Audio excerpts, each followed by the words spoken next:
The Washington football team defeated the Pittsburgh Steelers 23-17, handing Pittsburgh their first loss of the season. Washington was down 14-3 at halftime, and all indications pointed to Pittsburgh coming out in the second half and continuing their march to victory.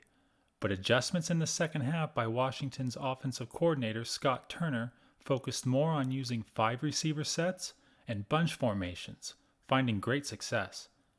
In the first half, while in a 5 receiver set, quarterback Alex Smith went 3 for 7 for 21 yards, with most of that yardage coming on one big passing play for 16 yards. Yet in the second half, he went 10 for 13 for 113 yards and found success targeting Pittsburgh's cornerback Cameron Sutton on bunch formations. For today's analysis, we'll break down 5 of Washington's second half passing plays while in a 5 receiver set and bunch formations, and highlight what quarterback Alex Smith saw that allowed Washington's pass game to be so successful. Team mobbing, when I come around, got the whole thing wobbing. Wobbing, wobbing. When I come around, got the whole thing wobbing. The fact that Washington found success passing the ball in the second half against the Steelers' second-ranked pass defense shows how effective the increased use of Washington's empty sets and bunch formations worked. On this first play, it's early in the third quarter, 3rd and 14, and Washington's at their own 15-yard line. A punt from here would give the Steelers great field position, and any score from Pittsburgh would start to put the game out of reach. Basically, Washington needed to convert if they wanted to stay in the game. Washington is running a wide receiver screen to Cam Sims. Offensive coordinator Scott Turner calls the perfect play in this situation. First, Alex Smith sends tight end Logan Thomas in motion to the bottom of the screen.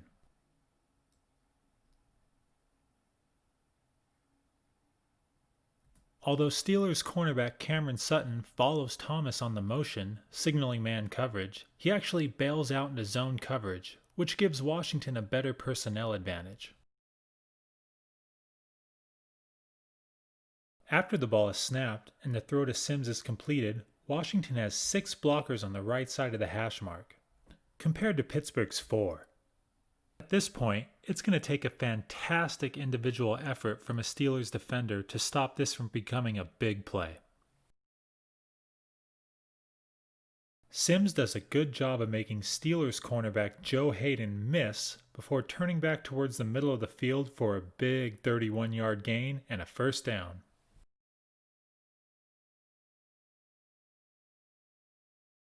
Later in the drive, it's 2nd and 12 and Washington is at the Steelers' 31-yard line, and they come out with an empty 5 receiver set, running a combination of dig and post routes at the bottom of the screen and a corner and out route at the top. The Steelers come out in cover 3 and might be in good position to prevent a big play, but Steelers cornerback Cameron Sutton bites on McKissick's out route and loses his cover 3 responsibility of playing the deep zone for his third of the field.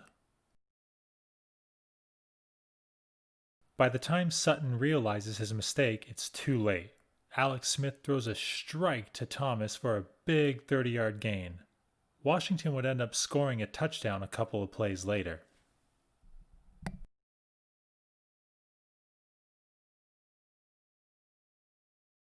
Okay, on this play, it's early in the fourth quarter, 2nd and 10, and Washington comes out in another 5 receiver set, with the exact same out and corner route combination ran by Logan Thomas and J.D. McKissick earlier in the game.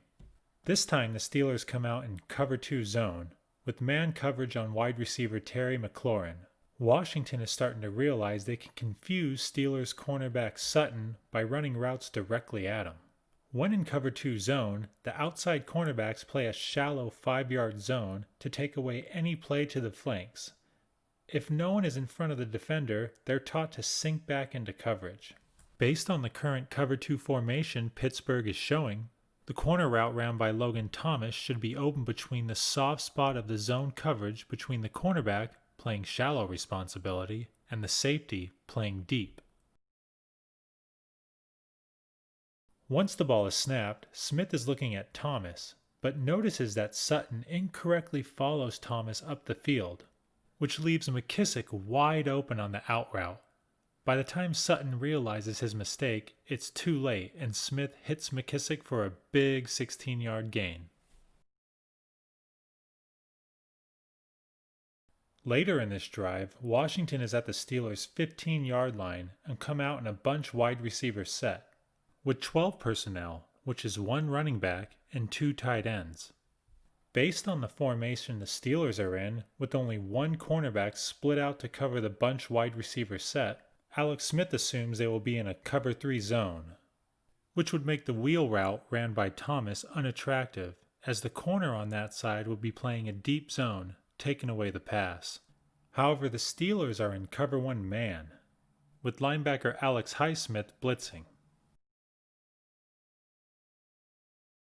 After the ball is snapped, tight end Jeremy Sprinkle does a great job setting a pick on linebacker Vince Williams while running his drag route across the field. After seeing this, Alex Smith realizes Pittsburgh is in man coverage, and with the successful pick on Vince Williams, whose coverage responsibility is to cover Thomas, Smith sees Thomas coming wide open on the play and hits him for the game-tying touchdown.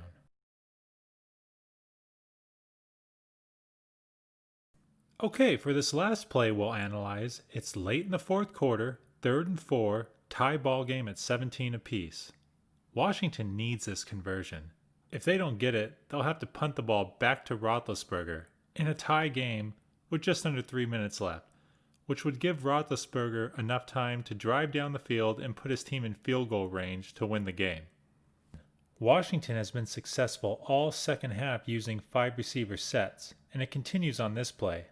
They're running a combination of zone and man-beating routes. Once Alex Smith sees the single high safety, he's fairly certain the Steelers are in cover 1 man with Fitzpatrick blitzing, or cover 3 zone. It's possible that Fitzpatrick could bail out into cover 2 zone once the ball is snapped, but that doesn't seem likely. Once the ball is snapped, Smith sees the man coverage from the Steelers' cornerbacks.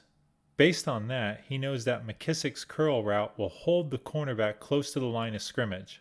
This creates a void behind the Steelers' cornerback that's guarding McKissick.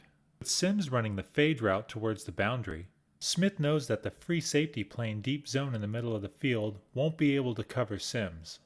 All Sims has to do is to get a step on the cornerback guarding him, in this case Sutton again, and Smith throws a perfect pass to Sims, who makes a spectacular one-handed catch for 29 yards. You'll notice that Smith only looks at this side of the field because he knows, based on the coverage, that it's the best place to throw the football.